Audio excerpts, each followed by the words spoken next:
Hello students, now I am going to start chapter 12, that is motion and time. Okay, you have learned in previous class about linear motion, periodic motion, ठीक है, circular motion and about non-periodic motion etc.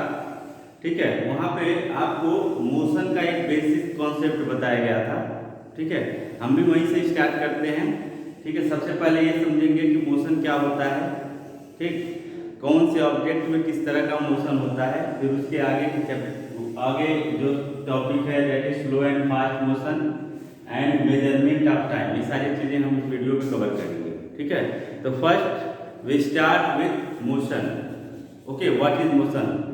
So let's start with taking some examples like movement of vehicles on the road. बहुत सारे vehicles, बहुत सारी गाड़ियों का movement आपने road पे देखा होगा. ठीक है, लाइक जीप, कार, बस, trucks and motorcycles and so on. ठीक है, you have also observe the motion of living organism like fish in water, like ant, tortoise and any other animal like dog, cats on the ground. ठीक है, you also observe the movement of pendulum in wall clock. Okay, you also observe the movement of another moving object, but can you observe the movement of plant? क्या plant के movement को आपने observe किया है कभी? या आप ये मान के चलते हो कि प्लांट मोशन नहीं करता, यानी प्लांट में मूवमेंट नहीं होता. ठीक है, जरा इस पे हम बात करते हैं. प्लांट में मूवमेंट होता है या नहीं, इस पे बात करते हैं.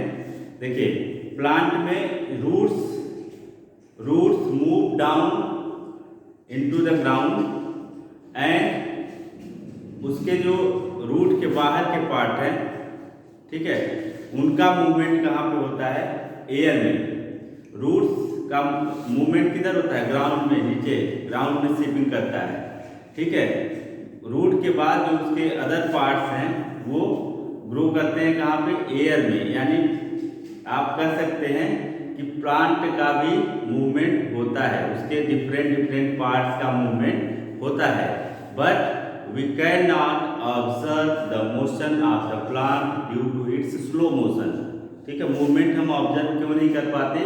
क्योंकि ये मूवमेंट इतना स्लो होता है कि हम एक टाइम स्पैन में उसको ऑब्जर्व नहीं कर सकते. आप अगर ऑब्जर्वेशन के लिए बैठेंगे तो कितने देर के लिए बैठेंगे? आधे घंटे, 1 घंटे, 2 घंटे, 4 घंटे, यानी एक कम टाइम स्पैन के लिए आप ऑब्जर्वेशन करेंगे और उस ऑब्जर्वेशन में आप उसके मूवमेंट को ऑब्जर्व नहीं कर सकते. ठीक है, तो मूवमेंट बेसिकली होता क्या है कि किसी भी बॉडी का टाइम के रिस्पेक्ट में अपने प्लेस को चेंज कर देना, या हम कह सकते हैं कि सराउंडिंग के रिस्पेक्ट में अपने प्लेस को चेंज कर देना. जैसे कोई बॉडी है, हम कह रहे हैं कि बॉडी मोशन में है, मतलब मूव करके एक जगह से दूसरी जगह जा रही है, तो टाइम के अकॉर्डिंग जा रहे हो, कुछ समय लगा होगा यहाँ से वहाँ जाने में. इसके बाद अगर सराउंडिंग की बात करें, पहले किसी एक प्लेस पे था, मूव करके दूसरे प्लेस में चला गया, यानी एक पर्टिकुलर प्लेस से दूसरे पर्टिकुलर प्लेस तक मूवमेंट हो गया, यानी अपने सराउंडिंग के रिस्पेक्ट में भी वो मोशन कर रहा है. ठीक है, तो मोशन क्या है? Motion is movement of a body with respect to time और we can say with respect to their surrounding.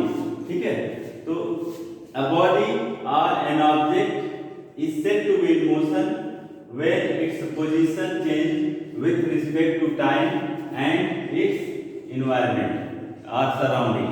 ठीक है, a body or an object is said to be in motion when its position change with its surrounding. कोई body time के respect में या surrounding के respect में अपने place को चेंज कर देता है, अपने पोजीशन को चेंज कर देता है, then we can say the body is in motion.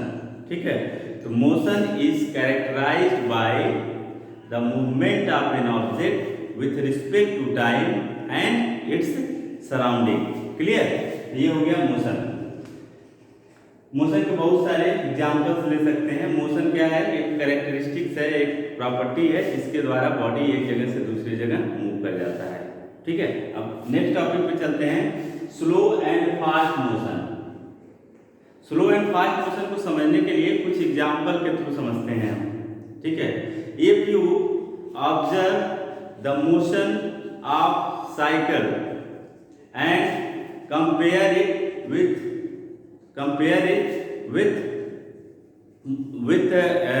Movement of, आप कह सकते हैं मोटरसाइकिल आकार के से इसका कंपेयर करें तो आप देखते हैं कि एक गिवन टाइम इंटरवल में साइकिल जितनी डिस्टेंस ट्रेवल करेगा, एक कार या एक मोटरसाइकिल उसी टाइम इंटरवल में उससे ज़्यादा डिस्टेंस ट्रेवल कर सकता है।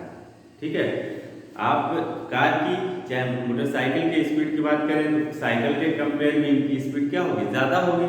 तो एक गिवन टाइम इंटरवल में ये ज़्यादा डिस्टेंस ट्रेवल कर लेंगे। ठीक है, तो अब यहाँ पे बात आती है स्लो एंड फास्ट मोशन की। A body is said to be in slow motion if it covers a short distance in a given interval of time। कोई बॉडी एक गिवन इंटरवल टाइम में शॉर्ट डिस्टेंस, थोड़ी सी distance, कम distance travel करती है, then we can say the body is in slow motion. और fast motion किसे कहेंगे, कोई दूसरी बॉडी गिवन टाइम, उसी गिवन टाइम इंटरवल में उससे ज़्यादा डिस्टेंस ट्रेवल करती है तो हम कहेंगे कि the body is in fast motion. Clear, एक गिवन टाइम इंटरवल में जो बॉडी ज़्यादा डिस्टेंस ट्रेवल करेगी उसको कहेंगे कि the body is in fast motion. But a body travels short distance in the given time interval, then we can say the body is in slow motion। Clear, तो slow motion और fast motion को compare करने के लिए आप अपने daily life के बहुत सारे एग्जांपल्स ले सकते हैं। ठीक है, जैसे हम अगर बात करें एग्जांपल्स की तो बहुत सारे एग्जांपल्स हैं जिसको हम कंपेयर कर सकते हैं स्लो और फास्ट मोशन में। जैसे अगर आप ऑब्जर्वेशन करते हैं एक ट्री के मोशन का, एक पेड़ के मोशन का, तो वो भी एक लिविंग ऑर्गेनिज्म है और लिविंग ऑर्गेनिज्म में एनर्जी होती है। एनर्जी और एनर्जी जब मिलेगी किसी भी चीज़ को, किसी भी ऑब्जेक्ट को, तो क्या करेगा, वो मोशन करेगा।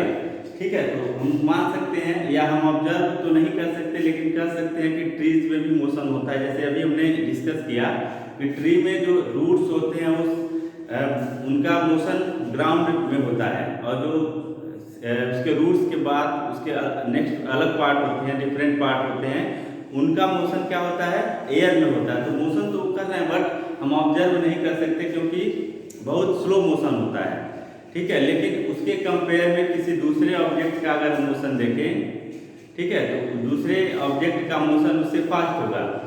ठीक है, और भी एग्जाम्पल ले सकते हैं, जैसे दो अलग अलग नॉन लिविंग थिंग्स का एग्जाम्पल अगर लें, एक बस का और एक ट्रेन के मोशन को का एग्जाम्पल लें, तो एक ट्रेन की स्पीड एक बस के स्पीड से ज़्यादा होगी तो हम कह सकते हैं कि train is in fast motion and bus is in slow motion.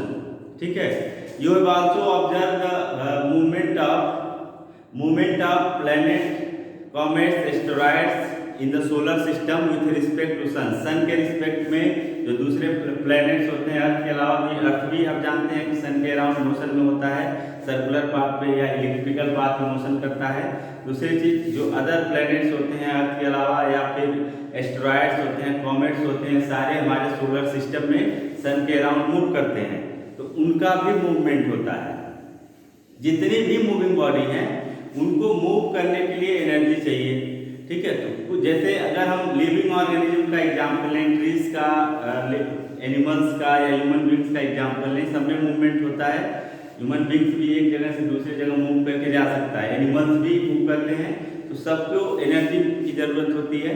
ठीक है, ट्रीज को एनर्जी कहाँ से मिलती है, ट्रीज अपना फूड प्रिपेयर करते हैं, आप जानते हैं ऑटोट्रॉफ्स हैं, फोटोसिंथेसिस के थ्रू अपना फूड प्रिपेयर करते हैं और उस फूड से उनको एनर्जी मिलती है।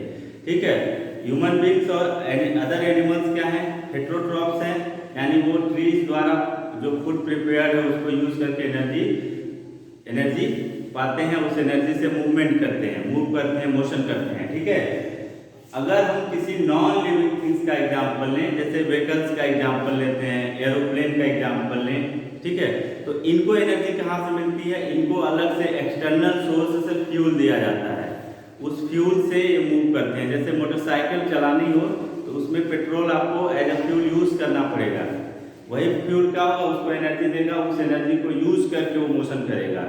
इसी तरह से दूसरे व्हीकल्स का एग्जाम्पल में बस, कार या फिर अनदर व्हीकल्स का एग्जाम्पल ने, सब में एक्सटर्नल सोर्स से आपको एनर्जी देनी पड़ेगी।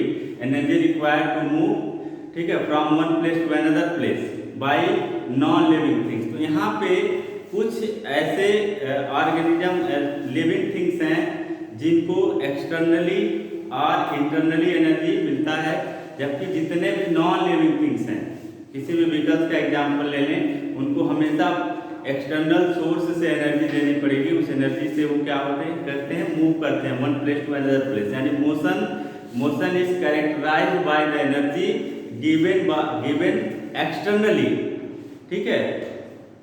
अगर एग्जाम्पल लें, motion of relative motion of earth to the sun, sun और अर्थ के बीच में जो मोशन होता है, या सन और प्लैनेट, दूसरे प्लैनेट्स, कॉमेट्स, एस्टेरॉइड्स में जो मोशन होता है, इसमें भी एनर्जी की रिक्वायरमेंट होती है। बट उनको एनर्जी कहाँ से मिलती है? तो एनर्जी आप जानते हैं, किसी भी प्लैनेट या अर्थ सन के बीच में क्या होगा, gravitational pull, gravitational force exist करता है, और उसी ग्रेविटेशनल फोर्स से उनको एनर्जी मिलती है, ठीक है। तो gravitational force caused by the planet and sun, ठीक है, ग्रेविटेशनल पुल के वजह से उनको जो एनर्जी मिलती है, उसी एनर्जी से कोई भी प्लैनेट सन के अराउंड मोशन करता है, या कोई भी सोलर सिस्टम में जितनी भी बॉडीज हैं वो सन के अराउंड मोशन करती हैं, ठीक है।